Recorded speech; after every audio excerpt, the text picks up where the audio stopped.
Hello everyone. तो आप सभी कैसे हैं? सभी को हरे कृष्णा, राधे राधे। जैसा आप सभी को पता है कि हम अपनी प्रैक्टिस सेट को लेकर चल रहे हैं। तो कल हमने आपको सीडीपी का प्रैक्टिस सेट कराया था।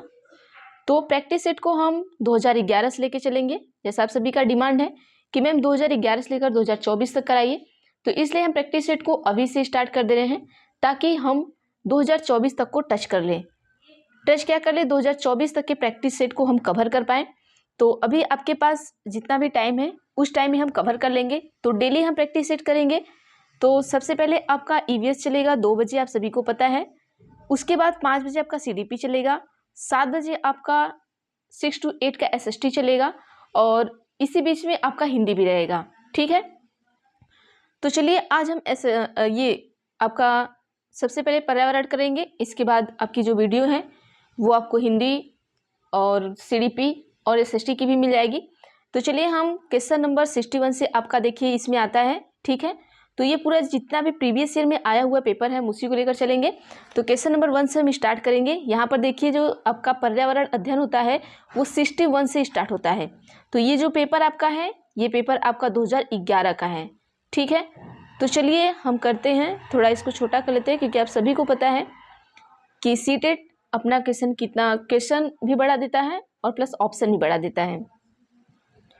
तो चलिए क्वेश्चन नंबर 61 में क्या कहा गया आपसे कि पर्यावरण अध्ययन के शिक्षक के रूप में आप बच्चों को चिड़ियाघर ले जाने की योजना बनाते हैं। आप बच्चों को निम्नलिखित में से कौन सी गतिविधि करने की अनुमति नहीं देंगे। देखिए क्वेश्चन में नहीं दिया है, नहीं का आप ध्यान देंगे। ठीक है, ऑप्शन 1 है कि चिड़ियाघर के जानवरों के लिए बहुत सारी खाने की सामग्री को ले जाना। ऑप्शन 2 है कि चिड़ियाघर के विभिन्न जानवर कौन सा भोजन खाते हैं पता लगाना। ऑप्शन 3 है चिड़ियाघर के जिन जानवरों को वो देखेंगे उनकी फोटो एकत्रित करना। ऑप्शन 4 है कि चिड़ियाघर में उन्होंने जो देखा उसका चित्र बनाने के लिए उनकी ड्राइंग की कॉपी को साथ ले जाना। तो देखिए ऑप्शन में क्या है कि आपको वो बच्चा अगर जा रहा है चिड़ियाघर घूमने तो आपका इन चारों में से ऐसी कौन सी चीजें हैं जिसकी आप बच्चे को कभी अनुमति नहीं देंगे। तो उत्तर बताइएगा आप सभी क्या होगा। देखिए आप सभी कभी भी प्रैक्टिस सेट करने बैठा करिए। आप अपने प्रैक्टिस सेट में जैसे 61 से हम पढ़ा रहे हैं तो 61, 62 इस तरीके से आप लिख लीजिए। उसके बाद 61 का आप उत्तर दीजिए। जैसे 61 का अगर आपने कोई भी उत्तर दे दिया, 1 2 3 कुछ भी दे दिया, तो उसके बाद जब हम आंसर बताते हैं आप आंसर को मिलान किया करिए। बाद में लास्ट में आप काउंट किया करिए कि आपने कितना आंसर सही किया है। तब आपको समझ में आएगा कि आप कितना आंसर अभी सही कर पा रहे हैं। फिर जब थोड़ा दिन आप करते करते जाएंगे तो आप ज़्यादा से ज़्यादा क्वेश्चन सही कर पाएंगे। ठीक है, अगर आप ऐसे प्रैक्टिस सेट करेंगे तो आपको दिमाग में रहेगा कि हाँ हमने 10 में से 5 क्वेश्चन सही आज किया है, तो कल हम 6 क्वेश्चन सही करने की कोशिश करेंगे, परसों हम 7 क्वेश्चन सही करने की कोशिश करेंगे। फिर आप देखेंगे एक दिन ऐसा होगा कि आप 10 में से 10 क्वेश्चन सही कर पाएंगे। तो चलिए इसका उत्तर हम देख लेते हैं।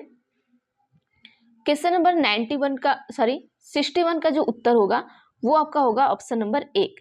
कभी भी आप चिड़ियाघर में अगर बच्चों को लेकर जाते हैं, आप एक टीचर हैं, तो कभी भी बच्चों को जानवरों को खाने की सामग्री ले जाने की अनुमति आप मत दीजिएगा क्योंकि इससे बच्चों को क्या होगा, नुकसान हो सकता है। अगले क्वेश्चन पर चलते हैं। क्वेश्चन नंबर 62 है। 62 में क्या कहा गया आपसे, देखिए ये 2011 का पेपर हमारा चल रहा है। ठीक है, 2011 का जब खत्म होगा तो हम 2012, 13, 14, 15 इस तरीके से 2024 तक चलेंगे। 62 में है कि बीज अंकुरण की अवधारणा को इस तरह सबसे बेहतर तरीके से पढ़ाया जा सकता है। ऑप्शन 1 है कि बीज बोने के विभिन्न चरणों का अवलोकन करने और उनका चित्र बनाने की गतिविधि को बच्चों को निष्पादित करने के लिए कहना। ऑप्शन 2 है कि अंकुरित बीजों को फोटो दिखाना। ऑप्शन 3 है कि कक्षा में अंकुरित बीजों को दिखाना और अंकुरण की प्रक्रिया को स्पष्ट करना।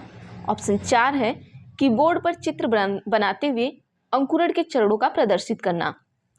अब आइए हम क्वेश्चन को आपको समझा देते हैं आंसर कैसे देना है। क्वेश्चन में पूछा गया है, सबसे पहले आपको ये ध्यान देना है, सीडीपी में कभी भी जब तक आप क्वेश्चन नहीं समझेंगे उत्तर आप सही नहीं दे सकते हैं। सॉरी सीडीपी, मुझे बार बार मैं सीडीपी पढ़ाते पढ़ाते मुझे जैसे दिमाग में घुल गया सीडीपी, तो मतलब सीटेट में आपको। ठीक है, तो इसमें कहना क्या चाह रहा है कि इसे आप बीज का अंकुरण करवा रहे हैं। ठीक है, आपके पास कुछ बीज है, इसका अंकुरण करवाना है।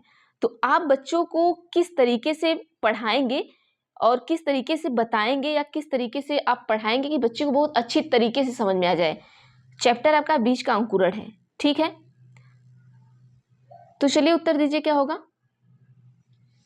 तो चलिए हम यहाँ पर उत्तर बता देते हैं आपको। ऑप्शन नंबर 1 हमारा सही होगा कि बीज बोने, अंकुरण के विभिन्न चरणों का अवलोकन करने और उनका चित्र बनाने की गतिविधि को बच्चों को निष्पादित करने के लिए कहना। देखिए, कभी भी आप बीज अंकुरण का चैप्टर पढ़ा रहे हैं, ठीक है, तो आप बच्चे को कहिए कि बीज लाओ, बीज को आप बोइए। अब बच्चे को दिखाए कि देखिए ये इस तरीके से अंकुरण हुआ है, फिर पत्ता आया है, फिर जड़ हुआ, ये कैसे किस तरीके से, मतलब पूरे प्रोसेस को आप प्रैक्टिकल करके दिखाइए। तब बच्चे को क्या होगा, समझ में आ जाएगा, कि बहुत आसानी तरीके से चीज़ों को समझ में आ जाएगा। अब क्या आप फोटो दिखा देंगे तो बच्चा उसको दिमाग में उस टाइम तो समझ में आ जाएगा, लेकिन ज़्यादा दिन तक वो उसके दिमाग में टिकेगा नहीं, निकल जाएगा उसके दिमाग में। इन तीनों में से आप कोई भी चीज़ें करते हैं उसके दिमाग से निकल जाएगा, लेकिन आप प्रैक्टिकली ये चीज़ें करते हैं तो देखिए उसके दिमाग में बैठी रहेंगी चीज़ें और वो अच्छा कर पाएगा। अगले क्वेश्चन पर चलते हैं। क्वेश्चन नंबर 63 है, दिया गया है, चलिए, कि मीरा और दिव्या छोटी लड़कियां हैं। मीरा समोसे, कटलेट और डबल रोटी खाना पसंद करती है, जबकि दिव्या ऐसा भोजन पसंद करती है जिसमें लौह तत्व की कमी है। क्वेश्चन पर ध्यान दीजिएगा, किसकी कमी है, लौह तत्व की कमी है। मीरा और दिव्या को निम्नलिखित बीमारियों में से क्रमशः कौन सी बीमारी होगी। अब क्वेश्चन समझ लीजिए, पूछना क्या चाह रहा है कि अगर आपके अंदर लौह तत्व की कमी है तो आप में कौन सी बीमारी होगी। ऑप्शन ए है, क्या मोटापा और स्कर्वी होगा। तो ऐसा तो नहीं है कि अगर हमारे अंदर लौह तत्व की कमी है तो हम मोटे हो जाएंगे, बिल्कुल नहीं होंगे। अब आइए अलग ऑप्शन देखते हैं। ऑप्शन नंबर 2 देखते हैं हम। ऑप्शन नंबर 2 है स्कर्वी और एनीमिया। ऑप्शन 3 है एनीमिया और रतौंधी। ऑप्शन 4 है मोटापा और एनीमिया। तो चलिए आप सभी बताइए कि क्या होगा। चलिए हम उत्तर देख लेते हैं। अगर हमारे अंदर लौह तत्व की कमी है, मतलब क्या होता है कि लौह तत्व की कमी जब आती है तो हमारे अंदर ब्लड की कमी हो जाती है। तो जब ब्लड कम होता है तो आप देखते हैं आपकी बॉडी क्या होती है, स्वेलिंग हो जाती है, फूलने लगती है। तो आपके अंदर मोटापा और एनीमिया की क्या हो जाएगी, कमी हो जाएगी। देखिए छोटे से क्वेश्चन को कितना इन लोगों ने बढ़ा चढ़ा के, मतलब कितना बड़ा करके पूछा है, कि बस ये इसलिए पूछते हैं कि आपको टाइम लगे क्वेश्चन पढ़ने में। अगला क्वेश्चन है कि बच्चों को विभिन्न प्रकार के ईंधनों से परिचित कराने के लिए शिक्षक, ऑप्शन 1 है कक्षा में कुछ ईंधनों के नमूने दिखा सकता है। ऑप्शन 2 है कि एक लघु फिल्म दिखाने के साथ खाना पकाने के लिए इस्तेमाल होने वाले संभावित ईंधनों के प्रकार पर बच्चों के साथ चर्चा कर सकता है। ऑप्शन 3 है चार्ट में ईंधनों के चित्र प्रदर्शित कर सकता है, यहाँ चार्ट रहेगा, ठीक है। चौथा है कि बच्चों से विभिन्न प्रकार के ईंधनों की सूची बनाने के लिए कह सकता है। अब क्वेश्चन समझिएगा, क्वेश्चन क्या कह रहा है कि आप टीचर हैं, आप बच्चे को ईंधन, अलग अलग तरीके का ईंधन, जैसे कि ये गैस सिलेंडर है, ठीक है, ये लकड़ी का ईंधन है, ये मतलब अलग अलग ईंधन के बारे में आपको बताना है। तो आप किस तरीके से उसे आसानी से बता पाएंगे। क्या आप देखिए, क्या चित्र दिखा देंगे तो बच्चा समझ जाएगा, ठीक है समझ जाएगा, लेकिन तो आपको क्या लगता है, अब आप उत्तर बताएंगे। देखिए अगर नमूने दिखा देंगे समझेगा, लेकिन उतना सही नहीं समझ पाएगा। हमें क्या करना है, उसके कॉन्सेप्ट को क्लियर करना है ताकि वो आगे आने वाले दिन में भी वो चीज़ें उसको याद रहें। तो यहाँ जो आपका ऑप्शन नंबर 2 होगा वो सही होगा। अगर आप उसे लघु फिल्म दिखाते हैं, मतलब आप प्रॉपर उसे डिजिटल बोर्ड पे एक छोटा सा फिल्म दिखाते हैं और कौन सा खाना पकाने में इस्तेमाल हो रहा है, कौन किस चीज़ के लिए इस्तेमाल हो रहा है, उस तरीके से आप चर्चा करेंगे तो ये बच्चा ज़्यादा अच्छी तरीके से सीखेगा, ठीक है। तो ऑप्शन नंबर 2 सही कर लीजिए। अगले क्वेश्चन पर आते हैं। क्वेश्चन नंबर 65 पर चलते हैं। क्वेश्चन नंबर 65 में क्या पूछा गया आपसे कि मानचित्र पढ़ने के लिए आवश्यक कौशल में शामिल हैं। ऑप्शन 1 है अभिव्यक्तात्मक योग्यताओं को बाहर निकालने के लिए विलक्षण संप्रेषण कौशल। ऑप्शन 2 है स्थान, दूरी और दिशाओं की सापेक्ष स्थिति को समझने की योग्यता। ऑप्शन 3 है ड्राइंग और पेंटिंग में विलक्षण कुशलता। ऑप्शन 4 है कि ग्लोब पर स्थिति दर्शाने के लिए स्केच और गणनाओं का उपयोग करने की योग्यता। क्वेश्चन क्या पूछा गया है, ध्यान दीजिएगा आप सभी, कि मानचित्र पढ़ने के लिए आवश्यक कौशल शामिल है। आपको मानचित्र पढ़ना है, ठीक है। अब यही मान लीजिए ये भारत का मानचित्र है, यहाँ पे समझ लीजिए ये भारत है, ये तो पैरामीशियम बन गया, समझ लीजिए कि यही आपका भारत है, ठीक है। अब मान लीजिए मुझे इतना अच्छा भारत बनाने नहीं आ रहा है, जो भी है मान लीजिए हमारा भारत है। अब इसी को हमें मानचित्र को इसको पढ़ना है तो हमारे अंदर कौन सा कौशल शामिल होना चाहिए आपको बताना है। तो देखिए, अगर आपको मानचित्र पढ़ना है तो आपके अंदर क्या होना चाहिए, स्थान, दूरी, दिशा की क्या होनी चाहिए, समझ होनी चाहिए। तभी हम आपको भारत का नक्शा दे दिए कि ये भारत का नक्शा आप क्या करिए, पढ़िए। तो जब तक आपको पता नहीं होगा कि स्थान कहाँ है, दूरी कैसे इसकी देखी जाती है, इसकी दिशा कैसे देखी जाती है, तब तक आपको कुछ भी नहीं समझ में आएगा।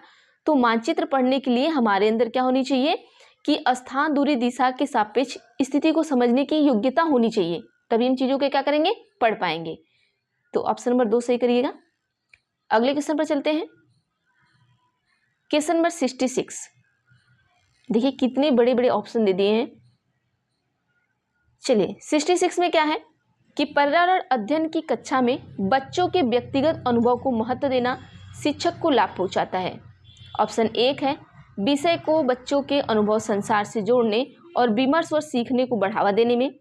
ऑप्शन 2 है उसकी ऊर्जा बचाने में, क्योंकि बच्चे बातचीत करना पसंद करते हैं। ऑप्शन 3 है कि बच्चों के विशिष्ट अनुभव को जानने में। ऑप्शन 4 है कि बच्चों की भाषा और संप्रेषण कुशलताओं को सुधारने और परिमार्जित करने में। तो अब बताइए, क्वेश्चन ध्यान से पढ़िए। पहले क्वेश्चन में पूछना क्या चाह रहा है, फिर आप हमें उत्तर दीजिएगा, ठीक है।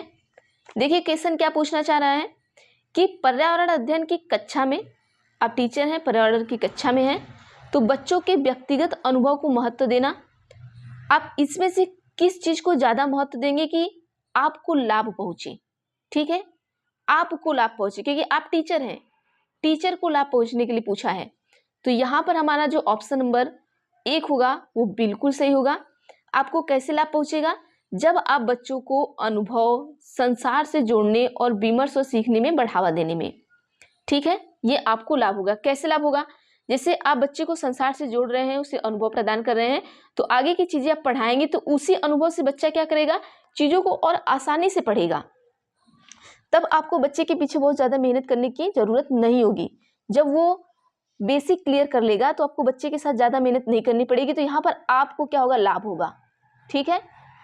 ऑप्शन नंबर 1 सही कर लीजिए। अगले क्वेश्चन पर चलते हैं। क्वेश्चन नंबर 67 में क्या कहा गया है कि यह देखा गया कि पाचन क्रिया बाहर की अपेक्षा अमाशय के अंदर अधिक तेजी से होती है, क्योंकि। अब हम हमको यहाँ पर 2 ही ऑप्शन देंगे, इन्हीं 2 में से एक आपका सही है, आप बताइएगा, ठीक है।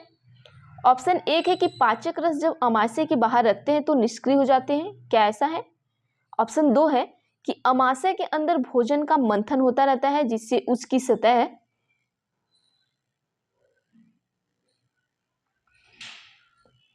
का क्षेत्रफल बढ़ जाता है और एंजाइम की क्रिया तेज हो जाती है। अब इन्हीं 2 में से हम ऑप्शन नंबर 3 और 4 नहीं पढ़ेंगे, इन्हीं में से आप हमें आंसर दे दीजिए। अब देखिए यहां पर हम देख लेते हैं। देखिए हम आपको एक नेगेटिव और पॉजिटिव वर्ड भी लेकर चलते हैं साथ साथ में, ताकि आपकी चीजों को ज्यादा समझ में आए, ठीक है। अब देखिए जैसे ही आपको निष्क्रिय शब्द दिख गया, ऐसे ही आपका ऑप्शन गलत हो जाएगा। तो हमने आपको 2 ही ऑप्शन दिया था, तो जब निष्क्रिय दिख गया, गलत हो गया, तो ऑप्शन नंबर 2 हमारा सही हो जाएगा, ठीक है। अगले क्वेश्चन पर चलते हैं। अगला क्वेश्चन है 67 के बाद हम 68 पर आते हैं। 68 में पूछा गया आपसे कि निम्नलिखित कथनों में से कौन सा प्राथमिक स्तर पर पर्यावरण अध्ययन पढ़ाने का उद्देश्य नहीं है। उद्देश्य क्या है, नहीं है, और किस स्तर पर, प्राथमिक स्तर पर। अब आपने क्वेश्चन ध्यान दे दिया होगा। अब चलते हैं हम अपने ऑप्शन पर। ऑप्शन 1 है कि बच्चों पर आकलन के लिए शब्दावली और परिभाषाओं का बोझ डालना। ऑप्शन 2 है कि जीवन और पर्यावरण से सरोकार रखने वाले मूल्यों को आत्मसात करना। ऑप्शन 3 है प्राकृतिक व सामाजिक वातावरण के बारे में उत्सुकता जगाना। ऑप्शन 4 है कि बच्चों को खोजने की क्रियाओं में लगाना तथा व्यवहारिक क्रियाएं करवाना जो संज्ञानात्मक और मनसचालक कौशल के विकास में सहायक होती हैं। अब देखिए उद्देश्य नहीं है आपका, ये बताना है। Question number 68। देखिए यहां पर एक आपको निगेटिव वर्ड दिख रहा होगा, देखिए 3 आपको यहाँ पॉजिटिव दिख रहा है। पहला पॉजिटिव आपका आत्मसात करना, दूसरा पॉजिटिव आपका उत्सुकता हो गया, तीसरा पॉजिटिव क्या हो गया कि व्यवहारिक क्रियाएं करवाना, ठीक है। निगेटिव क्या हो गया आपका यहाँ पर, बोझ डालना। बच्चे पर हम कभी बोझ नहीं डालेंगे। तो क्वेश्चन अगर निगेटिव पूछता है तो उत्तर भी हमारा हमेशा आप याद रखिएगा निगेटिव ही आएगा। तो ऑप्शन नंबर 1 हमारा निगेटिव दिख रहा है, तो ऑप्शन नंबर 1 को सही कर लीजिएगा। देखिए 2 तरीके के क्वेश्चन आते हैं आपके, एक निगेटिव और दूसरा पॉजिटिव। जो निगेटिव क्वेश्चन रहेगा उसका उत्तर भी निगेटिव होगा, जो पॉजिटिव क्वेश्चन रहेगा उसका उत्तर क्या होगा, पॉजिटिव होगा। ये ध्यान रखिएगा। अगले क्वेश्चन पर चलते हैं। 69 है, भैंस की पीठ पर अक्सर बगुला पक्षी बैठा दिखाई देता है। ऐसा इसलिए होता है क्योंकि बगुला, ऑप्शन 1 है, भैंस की पीठ पर परजीवी कीट खाता है। ऑप्शन 2 है, घास में पाए जाने वाले कीट खाता है। ऑप्शन 3 है, भैंस की पीठ पर बैठकर गाना पसंद करता है। ऑप्शन 4 है कि उड़ने के बाद थोड़ा आराम करता है। आप देखते हैं अक्सर जो बगुले होते हैं वो भैंस की पीठ पर बैठ जाते हैं, और आपको क्या लगता है कि वो बैठ के सैर सपाटे करते रहते हैं क्या? ऐसा कुछ भी नहीं है। देखिए जो भैंस की पीठ होती है ना, उस पर वो इसलिए बैठते हैं क्योंकि जो बगुला होता है वो कीट को खाता है, वो परजीवी कीट खाता है। तो इनके बीच में एक संबंध होता है, तो उस संबंध को आप हमें बताएंगे, ठीक है।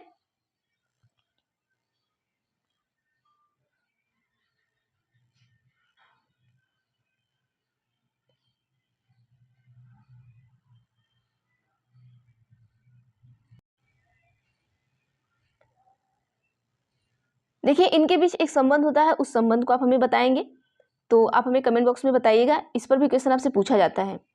नेक्स्ट क्वेश्चन चलते हैं हम। ऑप्शन नंबर 1 सही कर लीजिएगा। क्वेश्चन नंबर 70 में पूछा गया कि पर्यावरण अध्ययन की पाठ्यपुस्तक में रेलवे टिकट का एक नमूना दिखाना। ऑप्शन 1 है कि निष्कर्ष पर पहुंचने की बच्चों की कुशलता का विकास करता है। ऑप्शन 2 है बच्चों को वास्तविक जानकारी से अंतःक्रिया करने का अवसर देता है, साथ ही अवलोकन की कुशलता का विकास करता है। ऑप्शन 3 है बच्चों को रेल की किराए के बारे में बताता है। ऑप्शन 4 है कि टिकट में प्रयुक्त विभिन्न संक्षिप्ताक्षरों का ज्ञान उपलब्ध कराता है। अब देखिए यहाँ पर आपको कुछ दिख रहा होगा, क्वेश्चन क्या आपका पॉजिटिव है, आंसर भी आपका पॉजिटिव ही आएगा। आपको कहीं पॉजिटिव वर्ड दिख रहा है तो हमें बताइएगा। तो चलिए यहाँ पर हम देख लेते हैं। पॉजिटिव वर्ड हमें यहाँ ऑप्शन नंबर 2 में दिखा, क्या दिखा, अवसर देता है। अवसर हमारा क्या है, पॉजिटिव वर्ड है। जहाँ हमें पॉजिटिव दिख जाए वहाँ आप टिक कर दीजिए, तो ऑप्शन नंबर 2 सही हो जाएगा आपका। ये जो पॉजिटिव और निगेटिव वर्ड होते हैं वो 95% आपका काम करता है, ये मैं गारंटी के साथ कहती हूँ। और जितने भी क्वेश्चन मैं कराऊंगी सारे में मैं आपको निगेटिव पॉजिटिव वर्ड बताऊंगी। आप देखिएगा एक दिन ऐसा होगा कि आप बिना ऑप्शन पढ़े ही तुरंत क्या करेंगे, बस निगेटिव और पॉजिटिव वर्ड पे आपका जैसे ही नजर जाएगा आप तुरंत क्वेश्चन को सही कर लेंगे, ठीक है। तो आज के लिए इतना करते हैं। आज पहली क्लास थी आपकी ईवीएस की। इसके बाद अगर आपको वीडियो अच्छी लगती है तो प्लीज़ आप सभी हमें कमेंट किया करिए, और वीडियो अच्छी लगे तो लाइक भी कर दिया करिए, चैनल पर नए हैं तो सब्सक्राइब भी कर दिया करिए। तो इसके बाद अगर आपको वीडियो अच्छी लगती है तो फिर अगली वीडियो जो है वो नेक्स्ट वीडियो फिर से आएगी आपकी। तो प्लीज़ कमेंट करिएगा कि वीडियो कैसी लगी, तो हम नेक्स्ट वीडियो आपको ज़रूर लाएंगे। तो थैंक यू एवरीवन।